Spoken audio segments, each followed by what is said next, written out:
Kinwestiyon ni dating Pangulong Rodrigo Duterte ang patuloy na suporta ng militar at pulisya kay Pangulong Bongbong Marcos, sabay hamon sa mga ito na protektahan ang konstitusyon. Inalmahan yan ng Malacanang at tinawag pa na garapalang panawagan para sa kudeta. Nakatutok si Salima Refran.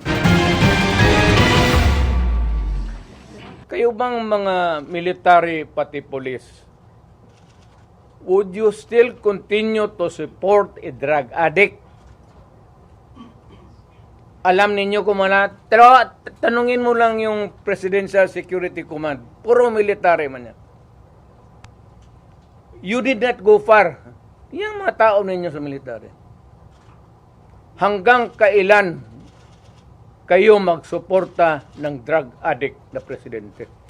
Yan ang tanong ni dating Pangulong Rodrigo Duterte sa militar sa gitna ng banggaan ni na Pangulong Bongbong Marcos at anak ng dating Pangulo na si Vice President Sara Duterte. I'm challenged to the military itself. The whole of the military, kasi sila ang supposed to be protector of the Constitution. Now tell me, kung protector sila ng Constitution, are they willing to still protect the president who is a drug addict for another 4 years?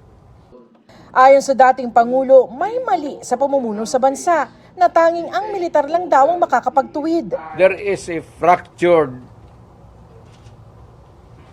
in the governance sa ating Pilipinas ngayon.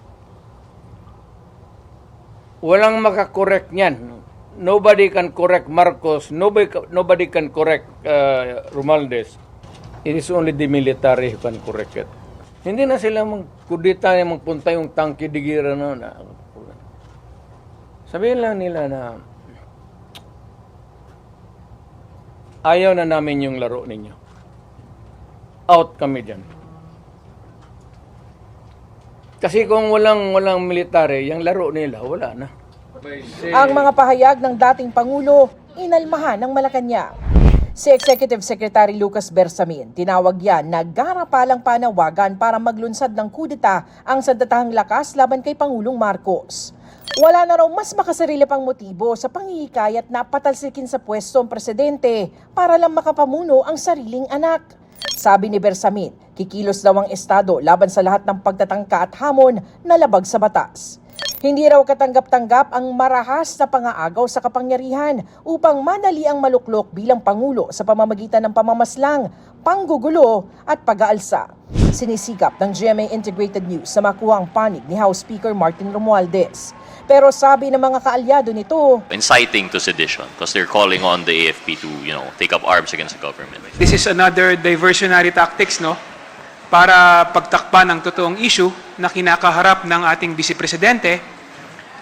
Tingin natin sa sobrang bigat ng mga issue ngayon ng ating Vice President, kailangan niya ng tulong ng kanyang ama.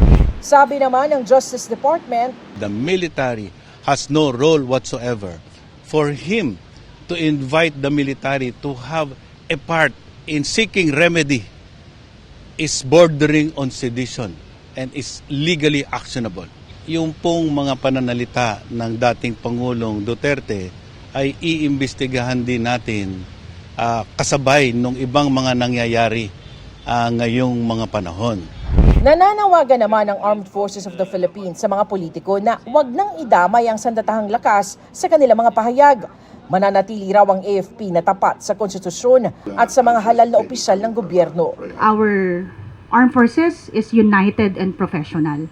We shun away from being included. We want to be isolated from political issues, and we request the Philippine public to have calm and resolve, and pagkatiwalaan po ng inyong sandatahang lakas ng Pilipinas, we will do our mandate accordingly. Ganito rin ang paninindigan ng PNP. With due respect to our former president po, siguro po sa nangyayari po ngayon ay hindi po makakatulong yung mga ganitong pananalita at sa ating pong mga mamamayan ay maging discerning po tayo sa mga nakikita at napapanood at naririnig po natin sa mga bali-balita. Para sa GMA Integrated News, Salima Refran, nakatutok 24 oras.